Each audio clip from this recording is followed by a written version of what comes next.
Good evening. My name is Michael Hain. I'm an alcoholic. It's nice to be back in this room. So many familiar faces. You know, it's been a while since this was my home group on Saturday night a while back, the meeting here. Let me start off by saying,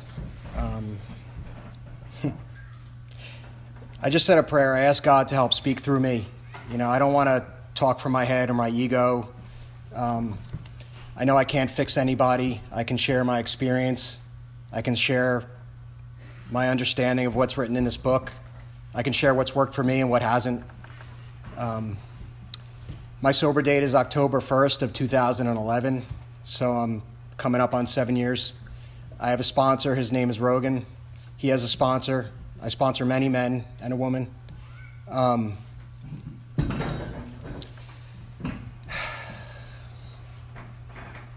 My recovery is the most important thing in my life. My program is the most important thing in my life. My sober date is the most important thing in my life. My higher power is the most important thing in my life. All those things that I mentioned come before everything, no matter what. If I don't have those things, I don't have anything else. You know, a lot of the things that Dan was mentioning, you know, he touched on the material things. Those are a good indicator that I may be doing some things right. You know, if I have a car that drives, you know, it has some gas in it. You know, if I have a roof over my head, if I have food in my stomach, you know, there's a chance that I may be doing some things right. But if I feel okay on the inside, for me, that's the most important. There's no amount of money that I can get that can buy that. And I didn't know that that was possible until I came here and I took some action. I was born at a very young age. Still works. Yeah. I'm an only child. That is probably where a lot of my selfishness and self-centeredness started. My parents were good to me. You know, growing up, I was never abused. I did a lot of things very well. I was a very good athlete. I wouldn't say I was a very good student, but I was blessed with brains and quite a bit of curiosity, constantly asking why, how. And my mom and my dad would take the time to explain things to me for the most part. And I still do that today. I'm not satisfied not knowing. You know, I learned that if something's not working, that when I was younger, I learned that if something wasn't working, you know, you work harder at it. You know, you get a bigger hammer. You know, and I started breaking things along the way. That kind of thinking, try different things, try harder, try more, you know, that worked for me up to a certain point. It got me through school, it got me through college with a mechanical engineering degree. But it started running into problems in relationships, you know, because I don't know when to say when. I didn't realize I couldn't fix people or control people, and I couldn't necessarily make things work. I had no higher power, no God, whatever you want to call it. I call it God because it's the shortest word I know and it's the easiest to spit out. That being said, it comes with a lot of preconceptions, you know, so substitute whatever you want. If you want to use the word good, you know, positivity, energy, love, caring, you know, whatever word you want to use. For me, I didn't think I needed God. I thought half of life was good and the other half was kind of crappy, and you just suck it up and deal with it. You enjoy the good times and you don't talk about the bad times. You stuff them down and you forget about it. You know, if someone pissed me off, my mom told me you just never talk to that person again. I remember I stood at the bus stop with two guys that I used to be friends with. I don't even remember what they did to this day. I think they told someone something. For a year, I didn't say one word. Stared forward. You know, I don't think they had any clue why, you know. And I wasn't going to tell them because they should know. They should know what they did, and they should apologize to me. Because they were wrong. I don't remember what they did. I just knew they were wrong. That's how I handled resentment. I didn't think I had fear. You know, I started taking karate when I was a little kid. I saw Karate Kid, and I was like, oh, it's cool. You know, and I I was kind of the shorter kid, still am, if you didn't notice. You know, so I started taking karate and lifting weights when I was a little kid, and I got wider. And, yeah, all right. This is serious, guys. This is about alcohol. This is life and death. Stop laughing. All right, so, you know, I started taking karate when I was a little kid, and fast forward, doing well in school, sports, but, like, I was fearful. I remember when I was in kindergarten, some kid told me if I didn't shut up, he was going to put duct tape on my mouth. And every day, he was an older kid, and every day when I got on the school bus, I had a sick stomach. I had to go to the bathroom. That came with me, you know, through grade school into high school, sporting events, public speaking, things like that. And never talked about it, you know, like just kind of dealt with it to the best of my ability. But like certain sports I couldn't play baseball because like I would have to be in the bathroom. My baby teeth, I still have them. They were ground flat. You know? The dentist said, oh, your teeth aren't aligned. You need $1,000 you know, thousands of dollars worth of braces. But it was stress. My dad didn't do feelings. Irish guy, great guy, led by example, but every night he would come home and he would have his drinks, you know? And, you know, he was like John Wayne, you know? He was, you know, kept quiet, you know, carried a big stick, only took it out if need be. My mom was overly emotional, obsessive, compulsive, you know, she had a rough childhood. Her parents had a rough childhood. They did the best they could. They tried to force religion on her, so it turned her against it. And in, you know, my dad's family, we did Easter, Christmas, you know, hey, how's it going? But, you know, had no desire or no need for any religion, or I didn't know what the word spirituality meant. It seemed like hocus pocus to me. It seemed like something that only weak-minded people needed. They needed to believe in fairy tales so that they could make it through the day. And they were just deluding themselves, you know, the opiate of the masses, you know. So, yeah, I found a better opiate, you know, and it worked for a while until it didn't. I kept trying. I didn't start drinking until I got to college. And, you know, I always wanted to have friends. I always wanted to be part of. I was always friendly with everyone. I could fit in whatever group. I could be that chameleon, you know. I could be the jock. I could be the nerd, you know. I could be the metal guy. I thought that was really cool. But I never really let you in, you know. I never really wanted you to get too close to me, you know, because then you might find out I wasn't as good as I looked on the outside. Not saying I, you know, looked that great, but...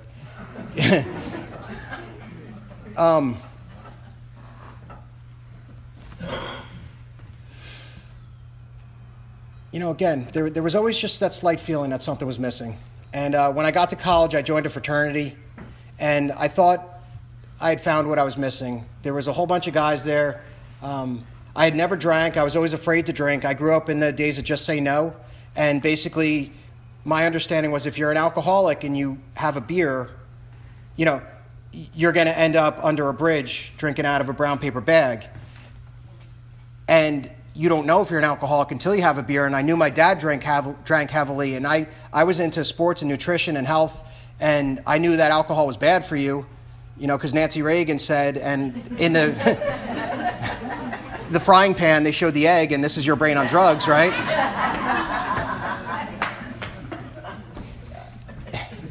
You remember the one with this?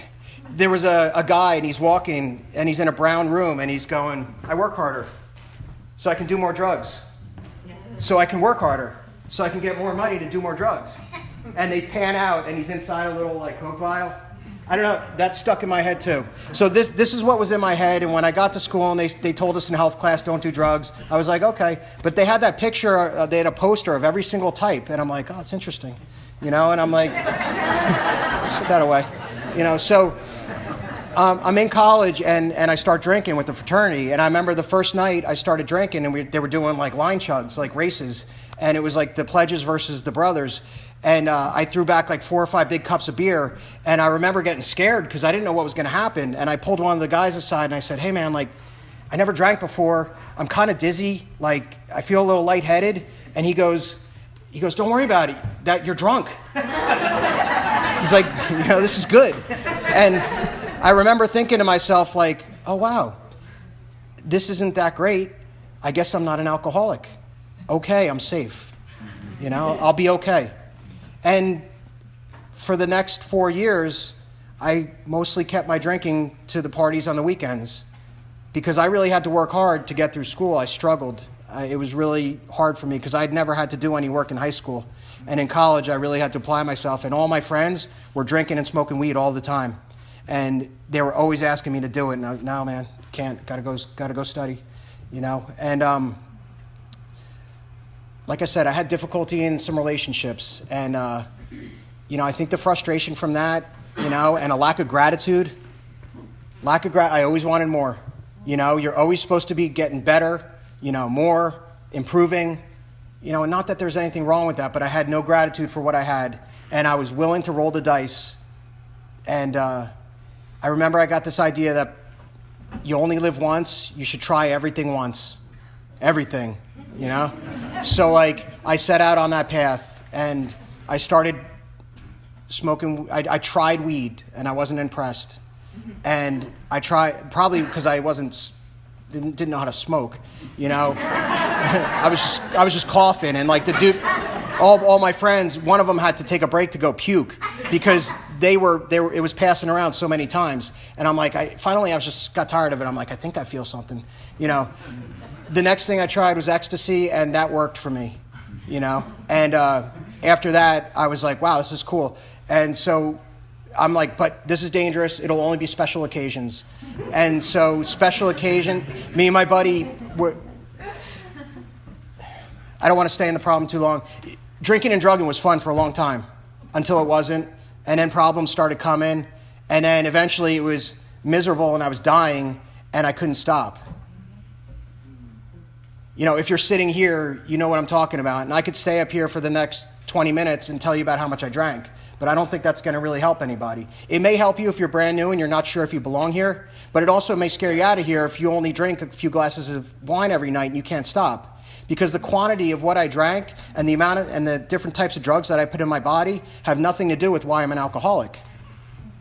I didn't know that. What makes me an alcoholic is that when I put a drink in my body, I cannot guarantee what's going to happen. I go out and I plan to only have a few, which I never really did, but I'm only planning on having a few tonight. And then it's 2 a.m. and I'm making phone calls to get other stuff. And then it's 6 a.m. and the birds are chirping again. And I'm like, God damn it. I didn't mean to do that. Okay, we'll regroup. We'll start again tomorrow. I won't do that next time. I'll avoid this, I'll avoid that, I'll avoid those people. I'm not going to drink with him anymore. He gets me in trouble. And I make those decisions, right? But then a week or a month pass, more likely a couple days. And then my head goes, you were just making too big of a deal about it. Just take it easy this time. This time will be different. Or eventually it got to the point where, like, who cares? Like, what's the point? I've lost everything. What's the point of getting sober because I'm just going to stay miserable? I could not envision life without a drink or a drug. I got introduced to the program after getting arrested. I didn't come here because I was having a good day. I went to a different fellowship. I went to a lot of meetings. I told a lot of war stories, and I was just trying to get out of trouble. But some seeds were planted, and they said it'll get worse if you go back out there. But I was just holding on. I said, I'll hang out here for a while and we'll pretend to be, and I'll go to work and they'll let me back at work and I'll get off my suspension and everything will be good. And I got off of probation and I wasn't being tested and no one was looking over my shoulder. And someone said, hey, I'm going to New York to go get something. And it was something I had never done before. And I was like, well, that's on my list. So I added that. 5 years later, I'm dying, not leaving the house.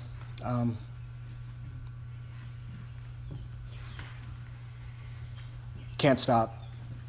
And I'm like, wow, okay, guess what they said was true. And I'm thinking, like, I should go to a meeting. And then I'm like, what's the point? I'm just going to come home and drink again.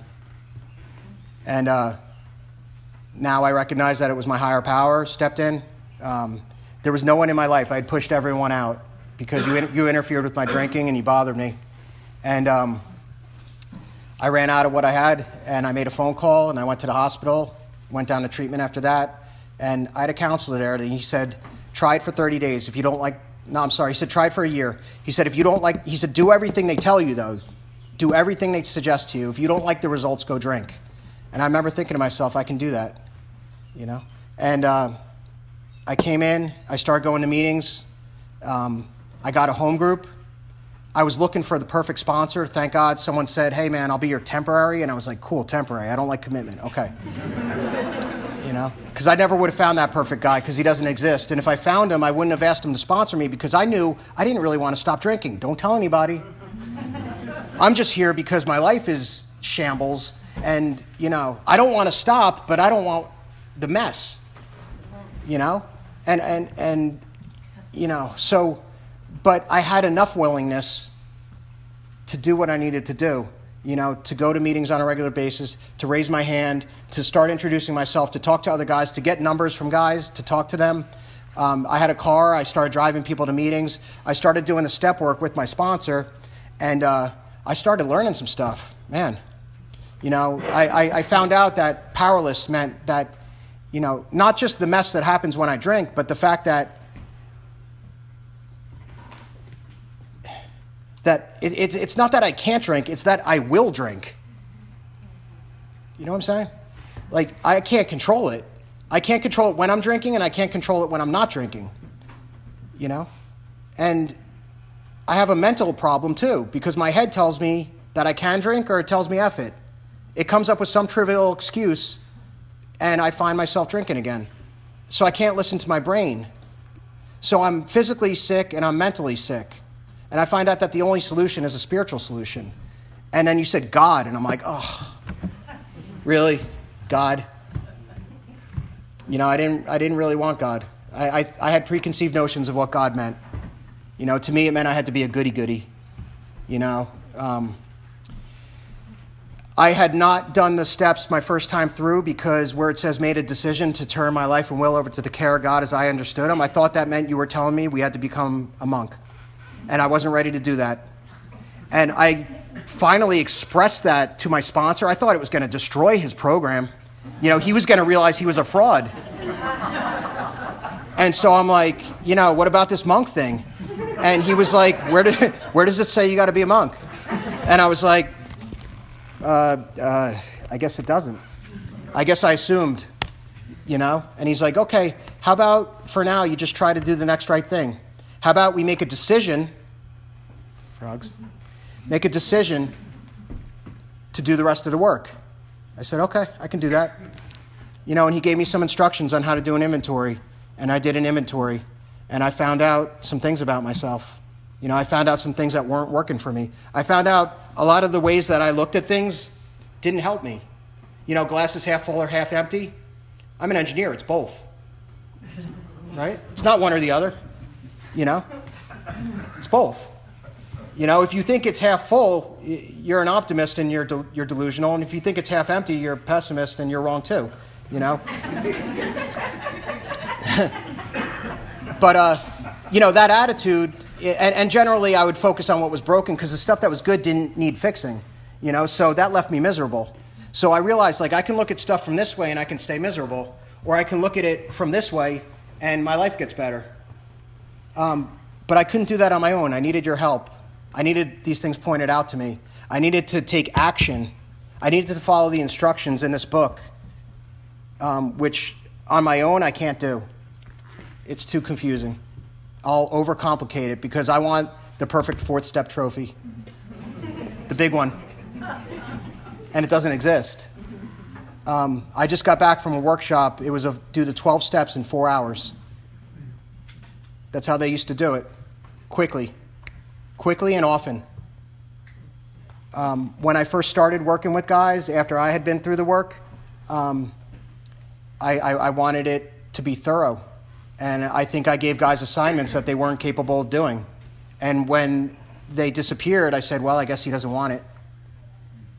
Little did I know, I was being selfish because I should have said, hey, man, you can't do it? That's cool. Why don't we meet up tomorrow? We'll sit down and I'll write it with you. That's how they used to do it. The sponsor would write the inventory for the sponsee. Bill did his inventory with Ebby while he was in the hospital, detoxing. Day 3? Who do you think was doing the writing? It wasn't Bill. Dr. Bob was making his amends on the first day. So my point is, we're sick and suffering. We're dying from this disease. We need relief right away. For me, don't drink and go to meetings. Just don't drink and go to meetings is not enough because the pain will get great enough and I'm going to drink. I have to do this work if I want to recover, which I have from this disease. I will always be an alcoholic. That will never change. But I am not suffering the symptoms of alcoholism anymore. My mind does not tell me that I can take a drink and it'll be okay. If I don't put the drink in my body, I don't trigger the physical allergy. That hole in my chest is gone. It's filled with God. It was a God-shaped hole. I didn't know that.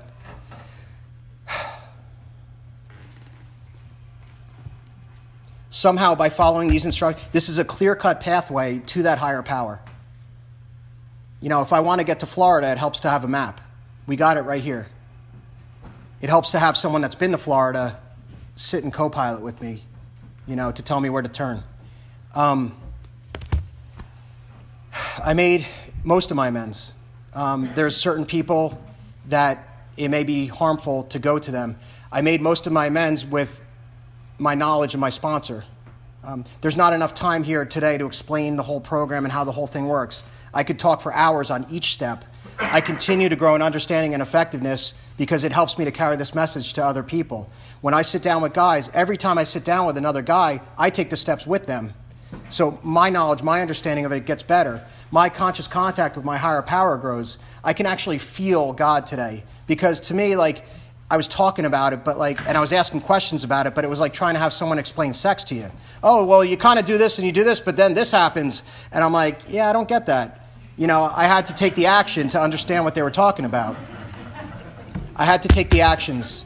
I could theorize about things all day long. I feel God today.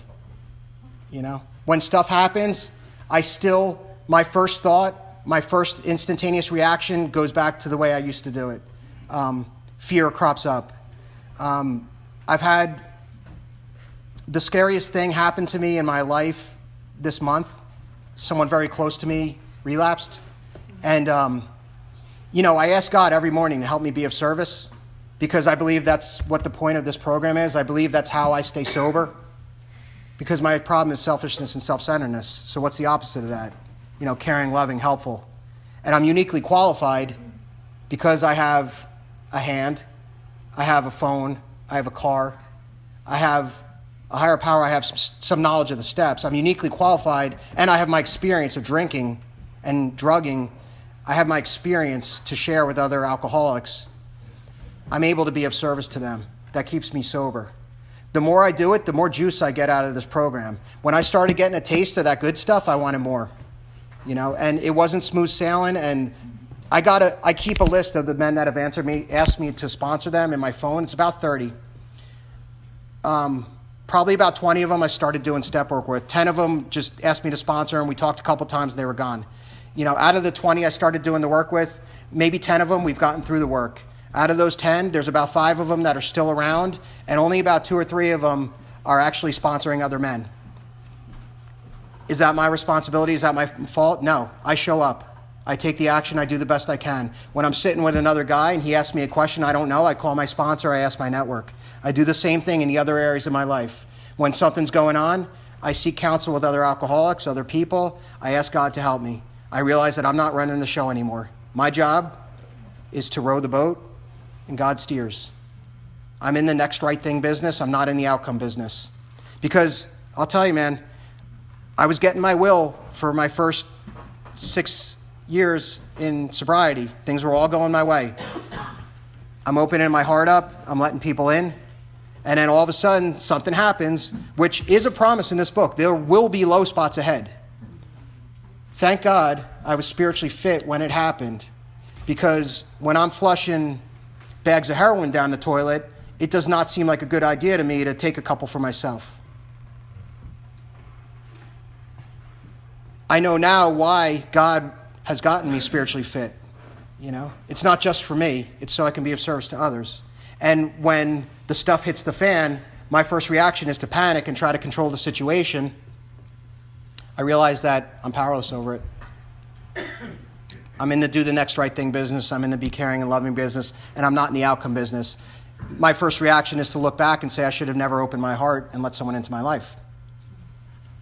See, God? See, you guys told me I was good doing this. Whoop. But again, not in the outcome business. This is a much easier way to live. I feel like I'm in the flow. I'm not swimming upstream anymore. I have a phone number. I take guys' phone numbers. I call them because I know how hard it is for those new guys to pick up that phone. It's my job to carry this message, which is that we have a solution to this disease. We don't have to sit in these rooms and stay sick. We don't have to be out there and continue to drink. Clear-cut instructions. Doesn't have to be hard. If you want it, it's available. My guys help me more than I help them. I have a phone number. Please see me after the meeting if you have any interest. If you have any questions. If I said something that doesn't jive with what you think or know or what's in this book, please tell me. Let's talk about it. Let's talk about God. Let's talk about the steps. I love it. It gets me out of me for a couple minutes because this is a scary place and I can't spend too much time up here.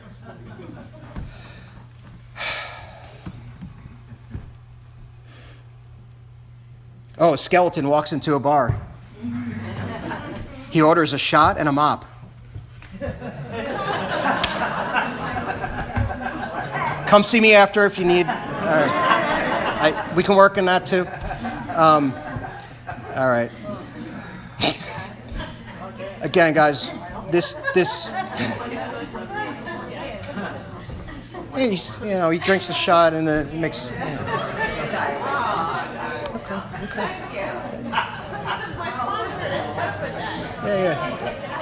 Yeah. But this is. I'm out. Yeah, you know what? I think with that, I want to thank you guys for coming out, Mary Ellen, Kathy, Eileen. You guys brought a great message. I want to thank you for having us from the Long Branch group. I hope you heard something good. If you didn't, stay after the meeting because that's where the real fellowship is. Talk to another alcoholic. If you got something going on, don't take it home with you. You know what I mean? See me afterwards, get a phone number from some of my guys. We'll hook you up. We don't have to do this alone. So thanks again for letting me share, and we have a nice way closing.